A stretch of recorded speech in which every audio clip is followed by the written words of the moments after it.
오늘은 세 가지 일들이 있습니다.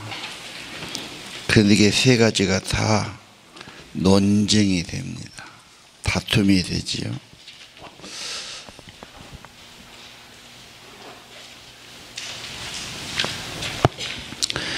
그래서 예수님의 사역을 보면은 바리새인들, 과거에 어떠한 그런 기득권 가진 분들하고 계속 논쟁과 갈등, 자기들의 생각과 맞지 않아서, 관습과 맞지 않아서. 그래서 오늘은 왜 세리들하고 어울리느냐, 그들과 같이 식사하느냐, 그 문제 가지고 지금 오해를 하는 모습이 있고요. 금식도 마찬가지죠. 왜 금식 안 하고 먹고 잔치하고 어울리느냐, 안식일에 왜 밀이삭을 잘라 먹었냐. 언제나 새로운 것은 저항을 받고 충돌과 갈등이 있을 수 있지요. 오늘 세리 문제가 나옵니다. 예수님은 13절에도 가르치셨다, 전파하셨다, 말씀하셨다. 사람들이 믿음을 갖고 하나님 나라가 확장되는 것은 결국은 의식이 바꿔져야 돼요. 그 속에 믿음이 들어가야 되지 않습니까? 하나님 말씀이 들어간다, 말씀을 말한다. 이 중요하단 말이죠. 안 하면 다른 것을 자꾸 생각하고 다른 것을 받아들이지 않습니까?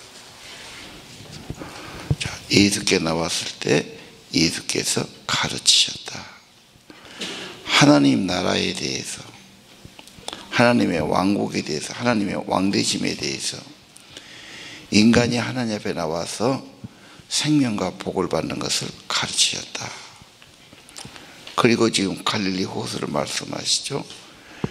레위가 세간에 앉아있는 것을 보셨다. 그러더니 예수님께서 나를 따라오너라, 나와 같이 가자 하고 부르심이 있지요. 레위가 예수님을 따라갔다. 레위가 누구냐? 꼭 아버지가 나오죠. 누구의 아들?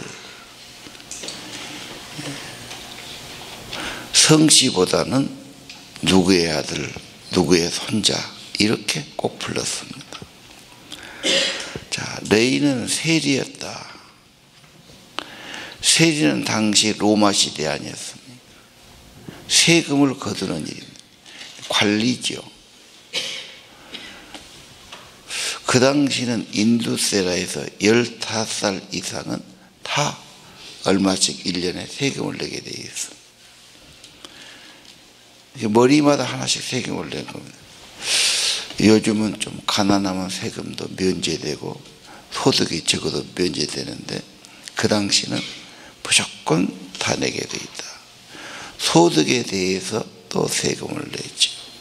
재산세가 있지요. 토지에 대해서 세금을 또 물렸습니다. 그것도 부족하니까 무슨 거래하면 거래세,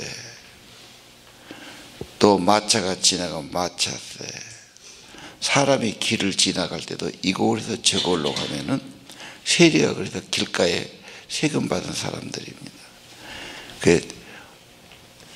거기 앉은 자리를 만들어 놓고 거기 지나가면 다 그 돈을 내야 된다고 말해요. 근데 세리는 따로 월급이 없이 자기 그 소득을 거기다가 붙여서 내게 돼 있어요. 세리가 조금 더 붙일 수도 있죠.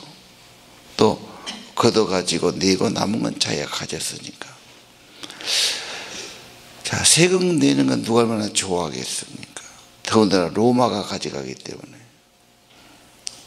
그리고 저 사람들은 거기에 붙어가지고 돈 갖다 바치고 그걸로 또 자기 치부하고. 그래서 그 당시는 세리를 제일 미워했고 불명예스럽게 생각했고 일본 놈 앞잡이로 생각했죠. 그래서 아주 상대를 안 하는 직업으로 여겼고 대단히 미워하고 수치스럽게 여겼어요. 그러니까 소외되는 사람이었다 이렇게 보고요. 물론 지식도 있고 글도 쓰고 그러죠. 그러나 다 고개를 돌리고 상종을 하지 않는 그런 처지였어.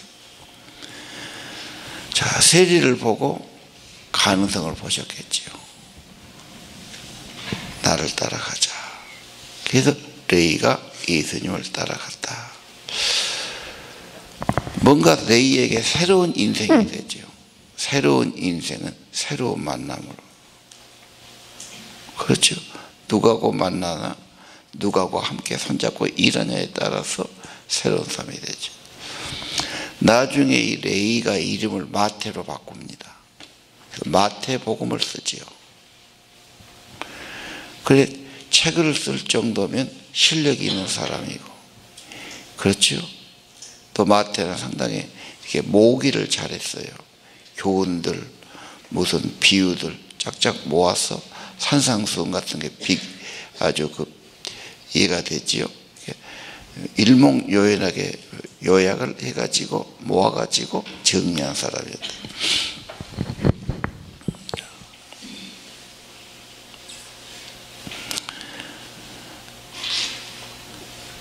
레이가 살만하니까 예수님을 자기 집으로 초청해서 식사 대접했다. 그럴 수 있는 일이지요. 그런데 식사할 때 여러 세리들이 이렇게 죄인 중에 죄인으로 여겼으니까 이 세리들이 함께 식사했다. 왜? 레이가 초청했을 수도 있고 그대 관습이 있을 수도 있죠.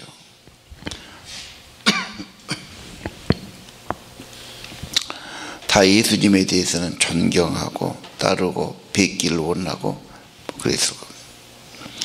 자, 그런 걸 보고 시비를 붙지 않습니까? 논쟁이 붙죠. 바알세파 율법학자. 우리는 이들을 나쁘게 생각합니다만은 이들은 엄격한 신앙인이에요. 전통을 지키고요. 열심히 있어요. 참 존경할 만해요. 아주 엄격하고 아주 보수적이고 열심을 다하는 잘 믿으려고 예를 쓰는 분들이었어요. 율법학자는 존경받은 사람이었어요. 성경을 해석하고 서기관하고 같지요. 기록하고 보존하고 가르치고 대단히 영향력 있는 사람들이고 신앙의 사람들입니다. 근데 그들은 자기들 생각에 이해가 안 돼. 왜 저런 죄인들하고 먹고 마시냐, 식사를 같이 하냐, 어울리느냐. 옛날에는 식사한다는 것이 굉장한 교제가 됩니다. 한 상의 밥을 안 먹어야죠. 신분에 따라서. 그렇죠. 그래서 집에 일꾼하고도 밥 안 먹고 여자하고도 안 먹고 그냥 할아버지는 따로 찾아드리든지 뭐 아버지하고 자시든지, 심지어 한 집에서도 그랬지 않습니까? 왜 꼭 그래야 됩니까? 오늘 예수님의 대답이죠. 의사 누구한테 필요하니? 의사는 병든 자에게 필요하지. 그리고 나는 죄인들을 위해 왔다. 이런 죄인들을 구원하기 위해서 왔다.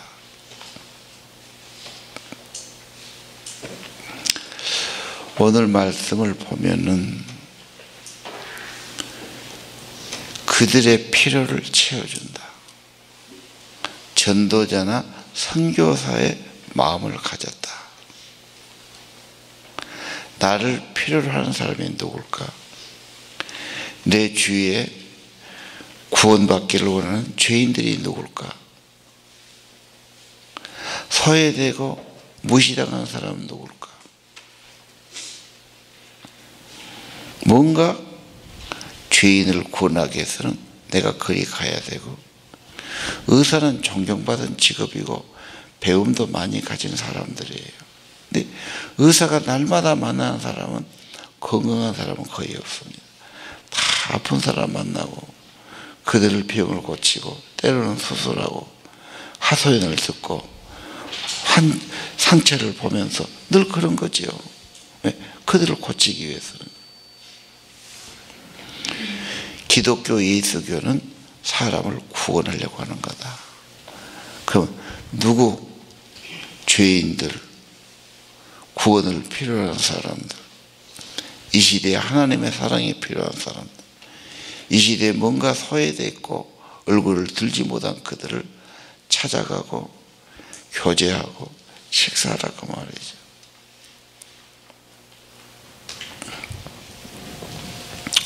오늘 말씀을 적용하면 나는 나를 누가 필요할까? 내가 누구를 위로하고 복음 전하기 위해서 초청하고 접대하고 식사할까? 이렇게 적용해도 좋을 줄 압니다. 사람은 내 필요에 따라서 만나지요. 내가 유익하니까. 내 무슨 필요에 따라서요. 여기는 좀 반대죠. 예. 의사의 마음, 죄인들의 친구, 죄인들을 위해서 왔다.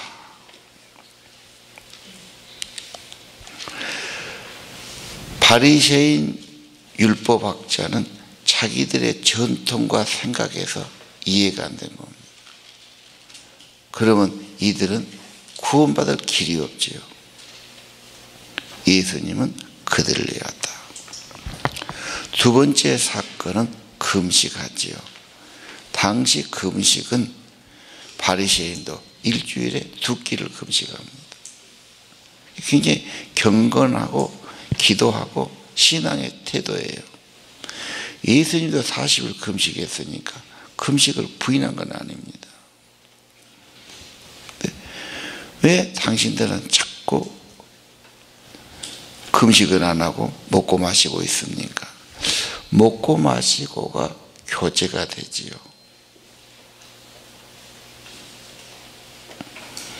그래서 예수님이 말하죠. 지금은 금식할 때가 아니다. 지금은 신랑과 함께 있는 거다. 지금은 기뻐할 때다 그 말입니다. 신앙생활은 하나님을 즐거워하는 겁니다. 사랑한다는 말이 좋아한다, 즐거워한다는 말이에요. 사랑한다는 말도 참 애매한 말이에요. 참 당신 좋다, 만나면 좋다, 내가 당신 좋아한다, 그게 사랑이 아니겠어요? 좋은 신앙은 하나님을 즐거워하는 거다.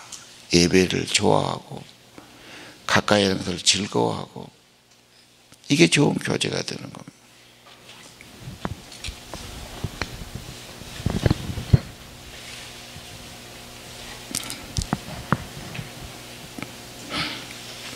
그러면서 예수님이 새술은 새 부대에 넣어라 그런 말씀. 이 말씀을 곰곰이 생각하면 새술을 헌 부대에 넣으면 부대가 터지니까 부대도 버리고 술도 버린다 그 말이죠.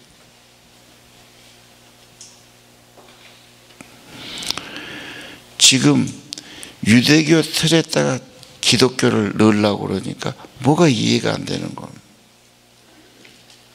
만약에 유대교 기독교가 짬뽕이 돼도 안 되고 그저 그대로 가도 이게 유대교의 발전이지 기독교가 안 됩니다.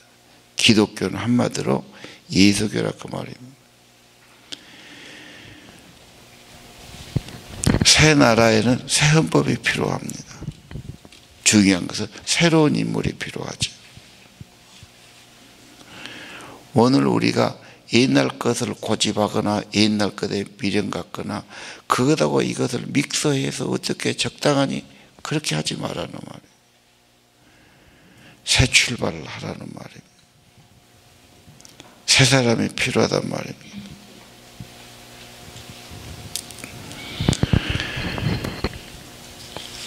사람은 옛날 것에 미련을 가져요.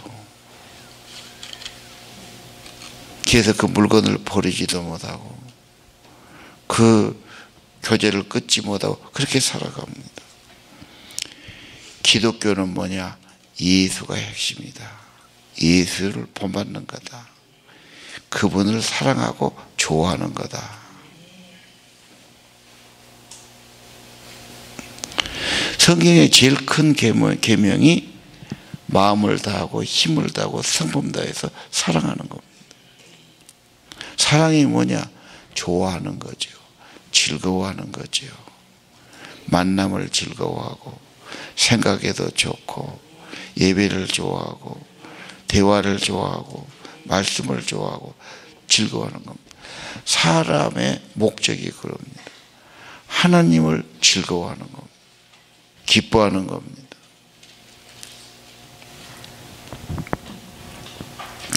누가 그 사람 만난 것을 거부게 하고 억지가 되고 싫어하면서 만나면 서로 부담되죠.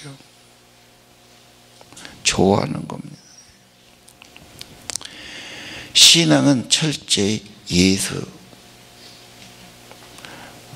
옛날에 관습, 내 생각 그게 중요하지 않습니다. 생명이신 예수, 부활이신 예수, 성령이신 예수 기뻐하는 것이 잘 믿는 거다고.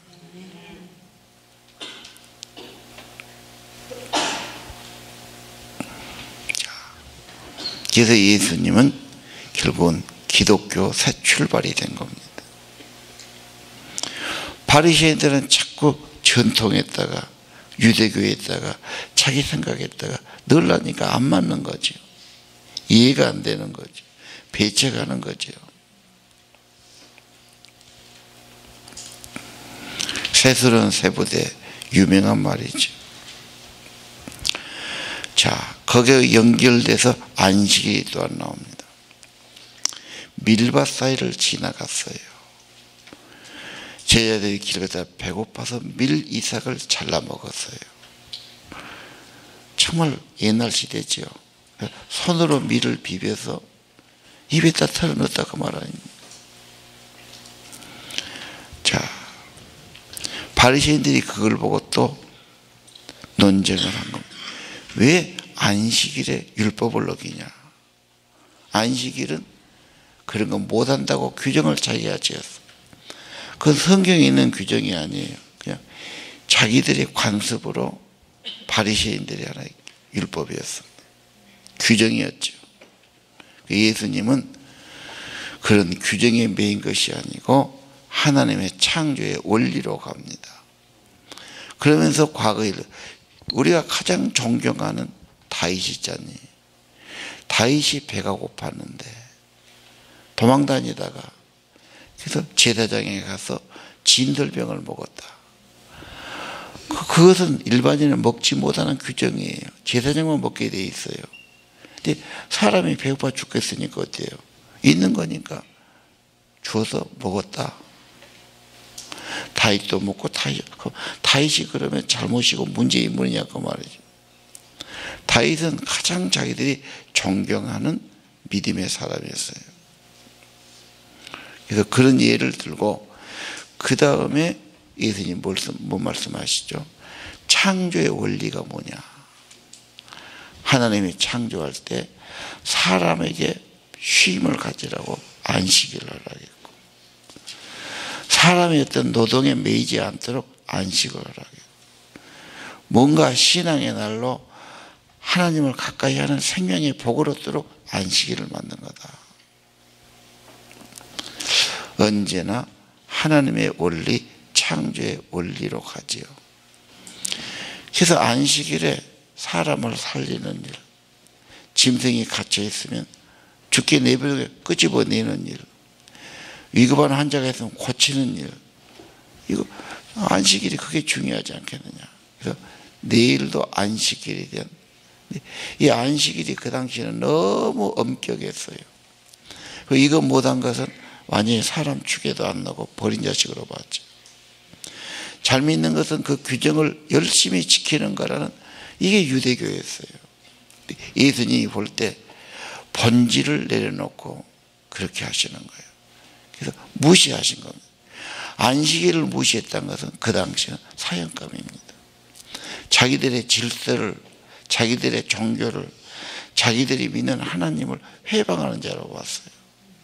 도저히 자기들은 용납해야 안 됩니다. 그래서 저건 제거해야 된다. 죽여야 된다. 그래야 신앙을 지킨다. 이렇게 봤던 것입니다. 그래서 말할 수 없는 갈등과 논쟁이 벌어지죠. 자, 예수님 같은 분도 오해를 사지 않습니다. 뭐 하다 보면 논쟁이 벌어져요. 우리 신앙생활 할 때 오해받습니다. 자기들하고 다르니까. 힐난을 하지요. 따지지요. 그렇죠? 뭔가 자기들하고 다르기 때문에. 오늘 예수님은 참 지혜롭게 다 말씀을 하셨어요. 그렇죠? 병자에게 의사가 필요하다. 죄인에게는 주님 그리스도가 필요하다. 세술은 세부대에 놓아야 된다. 안식일의 주인은 인자다. 그 말은 안식일이 문제가 아니에요. 이분이 핵심이에요. 애초에 창조하신 분이고 안식의 모든 것이 주인이 되신 분이고 이분을 믿고 이분을 섬겨야 되는데 이분을 지금 거절해서 갈등이 생긴 겁니다. 자, 오늘 우리가 살면서 갈등이 올 수 있고 오해를 살 수 있고 논쟁거리가 될 수 있죠. 예수님은 피하지 않습니다. 물러서지도 않습니다. 그러나 정말 기가 막힌 지혜로운 대답들 하셨어요. 그리고 조금만 포기해도 죽진 않아요. 예수님은 절대 포기하거나 물러서지 않아요. 하나님의 원리는 분명히 양보하지 않습니다. 자, 우리 매일 성경 큐티는 적용입니다. 내가 오늘 누구를 만나며 누구의 필요를 채워주며 선교사의 마음, 전도자의 마음을 가지고 어떤 소외되고 어떤 어려운 이웃을 내가 대할 것인가. 뭔가 기독교는 새로운 출발이다. 과거에 뭘 섞을라지 말고 연연하지 말아라. 아예 새살림을 차리는 거다. 새롭게 시작한 거다. 누구하고 의지하고 누구 손잡고 누구하고 협력해서 그렇게 안 될 거다고 말해요. 예수님과 함께 새로운 시작을 해라. 예수님만 의지하고 새롭게 시작해라. 누가 없어도 예수님과 함께 시작을 하는 것이 중요하다. 그리고 기도하는 거다. 주님을 정말 붙들고 주님의 지혜와 힘으로도 살아라. 사람은 낙심시키기 쉽습니다. 믿었는데 열심히 했는데 기대했는데 뜻대로 안 되죠. 심지어는 가까운 부모, 형제, 아니 남편과 자식도 뜻대로 안 되고 속이 상할 때가 많고 그거 너무 의지하면 아무것도 못합니다. 세술은 세부대에 담아야 됩니다. 내 인생은 예수님과 함께 예수님을 모시고 새롭게 시작해야 됩니다. 그들이 필요 없다는 것 아닙니다. 그러나 너무 의지하지 마란 말이에요. 왜 당신이 시간을 내서 나하고 이렇게 안 해주냐? 나하고 왜 기도를 안 하냐? 당신이 말씀을 안 나누냐? 당신 안 하면 나도 포기한다. 그러지 마란 말이에요. 당신 안 하면 나는 예수님과 둘이 하겠다. 사람 때문에 낙심된 건 엄청나게 많아요. 그렇죠? 애들 말 안 듣는다. 그러면 나도 그만두지. 그러지 말란 말이에요. 예수님과 함께 새로운 출발을 해야 됩니다. 그것이 점점 자랍니다. 예. 오늘 안식의 주인은 그리스도다. 우리가 예수 안에서 진짜 평안을 누리고 쉼을 얻고 회복되는 은혜가 있기를 바랍니다. 다른 걸 자꾸 의지하면 될 것 같아도 그렇지 않아요. 정말 예수님만이 평화를 주고 쉼을 주고 여유를 주고 기쁨과 행복을 주실 분이십니다. 우리 인생이 오직 예수님으로 새로워지고 성장하고 은혜 있고 선교와 전도가 되는 삶이 되기를 원합니다. 기도합시다.